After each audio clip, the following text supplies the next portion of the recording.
लगाई गई है। सोनम समेत 5 आरोपियों को 8 दिन की पुलिस रिमांड पर भेजा गया है। सभी आरोपी 8 दिन की पुलिस रिमांड पर भेज दिए गए हैं। सोनम पकड़ी गई, बाकी आरोपी पकड़े गए, अब कोर्ट में पेश किया गया है। आरोपियों ने जुर्म कबूल लिया है। सोनम ने भी हार कर ये बता दिया कि हाँ, उसने हत्या की प्लानिंग कैसे रची थी और फिर कैसे हत्याकांड को अंजाम दिया गया। राजा हत्याकांड के आरोपियों की कोर्ट में पेशी हुई है। 8 दिन की पुलिस रिमांड पर 5 आरोपियों को भेज दिया गया। अब 8 दिन पुलिस की रिमांड में रहते हुए ये सभी आरोपी एक एक सच उगलेंगे। राजा को मारने की प्लानिंग किसकी थी, कैसे उसे इंप्लीमेंट किया गया, कैसे ये सभी आरोपी पहुंचे, क्योंकि जानकारी ऐसी कि अपना तो फ्लाइट का टिकट कराया था अपना और राजा का सोनम ने, लेकिन बाकी आरोपियों के ट्रेन के टिकट भी सोनम ने ही कराए थे और फिर ये सभी आरोपी पहुंच गए थे घटना स्थल के आसपास ही होटल रूम लेकर और सोनम वक्त वक्त पर अपनी लोकेशन शेयर कर रही थी। अब 8 दिन की पुलिस रिमांड सब 5 आरोपियों की मिली है। इस खबर को लेकर इंदौर से इंडिया न्यूज संवाददाता नाज पटेल मेरे साथ में जुड़ गई हैं। नाज, आपने ग्राउंड जीरो से अलग अलग रिपोर्ट्स भी भेजी कि कैसे राजा सोनम को प्यार करता था। कमरे की सजावट अभी तक बरकरार है, आई लव यू वहां पर बड़ा बड़ा लिखा हुआ था। वो नहीं जानता था कि सोनम धोखा दे रही है और ये तो कतई अंदाजा नहीं था कि सोनम ही जान ले लेगी, हत्यारे निकलेगी। जी बिल्कुल रचना, आपने बिल्कुल सही कहा। राजा को बिल्कुल यकीन नहीं था जिसके साथ वो अपनी जिंदगी भर के जीने के सपने सजा रहा था वो ही उसकी अर्थी सजा देगी, ये शायद राजा ने सपने में भी नहीं सोचा था। रचना, 11 मई को राज और आज 11 जून है, मतलब पूरा 1 महीना आज होने आ गया है।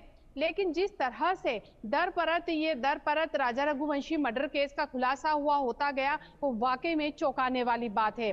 11 मई को शादी होती है, उसके बाद हनीमून मनाने के लिए जो सोनम है वो जबरदस्ती लेकर जाती है राजा को मेघालय और शिलांग घुमाने के लिए, जहां पर 23 तारीख को उसको घटना को अंजाम देती है और 23 तारीख को ही जो राजा है उसकी वहां पर मौत हो जाती है। उसके बाद 2 जून को शव लाया जाता है राजा का।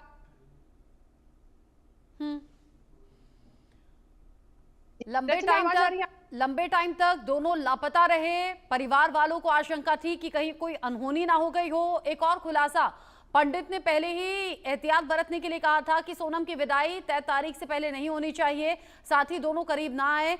सोनम ने भी कह दिया था कि कामाख्या देवी मंदिर जाना है तभी करीब आना है, उससे पहले राजा को दूर ही रखा गया था। मतलब झांसा शुरू से दे रही थी और पहले से मर्डर की प्लानिंग भी थी। जी बिल्कुल, जो ये साजिश है वो उसने पहले ही रच ली थी सोनम ने।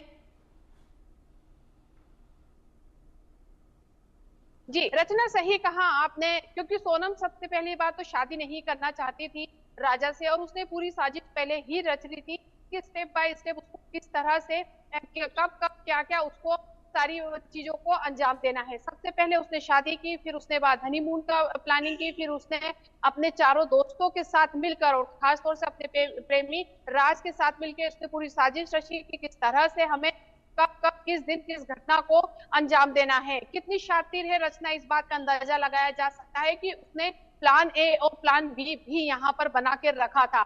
और मतलब आप कह सकते हैं कि मर्डर के बाद वो इंदौर आती है और इंदौर में रुकती है अपने प्रेमी के साथ, वो यहाँ पर रुकती है 2-3 दिन रुकती है और उसके बाद वो फिर वापस लौट जाती है वाराणसी, सिलीगुड़ी और गाजीपुर में जाकर आखिर वो सरेंडर करती है और ये बताती है कि उसका अपहरण हुआ है।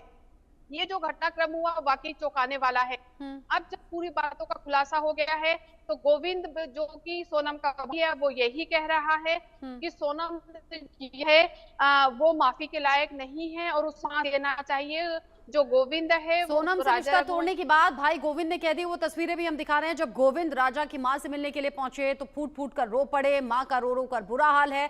यानी अब सोनम से रिश्ता तोड़ दिया है सोनम के परिवार वालों ने और राजा की मां भी कह रही है कि वो भी चाहते हैं कि सोनम को सजा मिले। जाहिर सी बात है, ना तो इस परिवार ने ना उस परिवार ने, दोनों ही परिवारों ने सोचा नहीं था कि सोनम कातिल निकलेगी, हत्यारे निकलेगी। नाज आप रहिए मेरे साथ। राजा हत्याकांड में एक और बड़ा खुलासा हुआ है। सोनम ने इंदौर में मां से मुलाकात की थी 2 दिन के लिए इंदौर आई थी सोनम। सोनम ने पति की हत्या के बाद इंदौर में 2 दिन बिताए थे। ये तो बहुत बड़ा अपडेट है। सोनम हत्याकांड के बाद इंदौर आई थी, ये पहले ही खबर हमने आपको दी थी।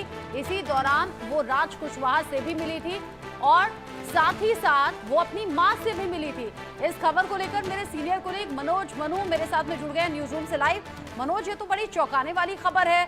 वापस आई थी इंदौर, राज कुशवाहा से तो मिली थी लेकिन मां से भी मिली थी। इसका मतलब क्या मां जानती थी सब कुछ? बिल्कुल रचना, मां जानती थी और मां ये जानती थी कि सोनम राज कुशवाहा को प्यार करती थी और राज कुशवाहा उसे प्यार करता था। मां को यह बखूबी पता था। मां को यह भी पता था, मां के सामने सोनम ने इस शादी का विरोध किया था, क्योंकि अब तक ये बातें जो मैं बता रहा हूं वो सामने नहीं आई हैं, लेकिन सोनम ने अपनी मां से इस शादी का विरोध किया था और यह भी कहा था कि वो राजा रघुवंशी के साथ शादी करना नहीं चाहती, वो राज कुशवाहा के साथ शादी करना चाहती है। इस पर सोनम की मां ने कहा कि तेरे पिता नहीं मानेंगे, शादी तो तुझे समाज में ही करनी पड़ेगी। उसके बाद सोनम ने कहा कि अगर ये शादी हुई तो देखना मैं क्या हाल करूंगी।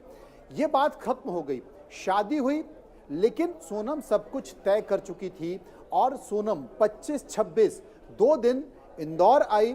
इंदौर में एक फ्लैट में गई जहां पर राज कुशवाहा ने उसका इंतजाम कराया था रहने का। इस बीच वो अपनी मां से भी मिली है।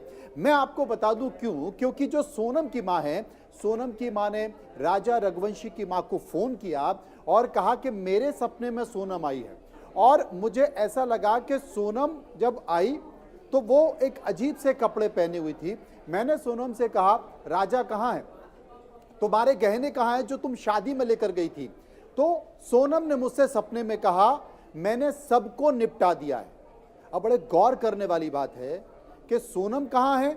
दोनों परिवार ये कह रहे हैं कि सोनम मेघालय में है, शिलोंग में है, लापता है। दोनों परिवार ढूंढ रहे हैं। लेकिन जब इस बात का खुलासा हुआ कि 2 दिन के लिए सोनम इंदौर आई, इंदौर में राज कुशवाहा के साथ रही, तो सोनम की मां ने उमा रघुवंशी को फोन किया कि मुझे सपना आया था कि सोनम इंदौर आई है। लेकिन हकीकत में सोनम इंदौर आई थी और इंदौर आई थी और उसके पास गहने नहीं थे, उसके पास जेवरात नहीं थे, राजा रघुवंशी भी नहीं था, क्योंकि वो सारे पैसे खर्च कर चुकी थी और सुपारी किलर को दे चुकी थी।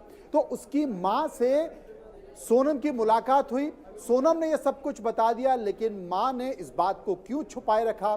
क्या मां ने परिवार को बताया या नहीं बताया, या फिर मां को लगा कि सोनम फंस गई है? लेकिन क्या सोनम ने मां को बता दिया कि मैंने पूरा इंतजाम कर लिया है? क्योंकि जब वो इंदौर वापस आ गई और वापस मेघालय जाने का प्लान उसका पहले नहीं था, लेकिन ये प्लान क्या मां ने उसको बताया कि अपने आप को बचाओ, कुछ बहाना बताओ?